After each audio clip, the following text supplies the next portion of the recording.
ሰዎች በንግግር ሸውደው ያውቃሉ? በአታላዮች እውነትህን ተቀምተህ ታውቃለህ?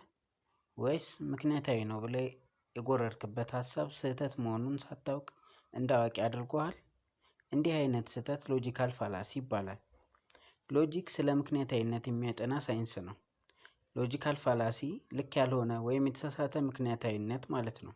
ባለማወቅ ወይም ሆን ተብሎ ሰዎችን ለማሳሳት የሚፈጸም ስህተት ነው።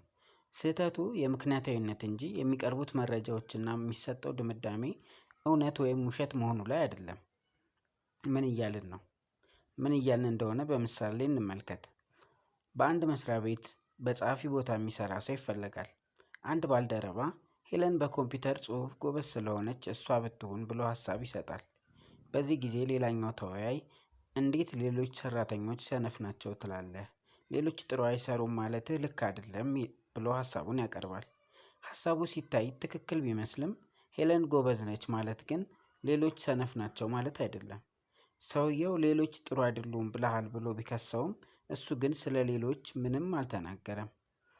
ሌላ የተሻለ የሚመጥን ሰው ካለ ምክንያት አቅርቦ ሀሳቡን መተቸት ሲገባው የሌሎችን ስም አለመጥቀሱን እንደ መከራከሪያ አድርጎ ሀሳቡን ውድቅ ለማድረግ ይሞክራል።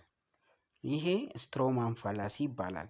አንድ ሰው ያቀረበውን ሀሳብ ለራስ እንዲመች በመቀየር ሀሳቡን ውድቅ ለማድረግ መሞከር ነው።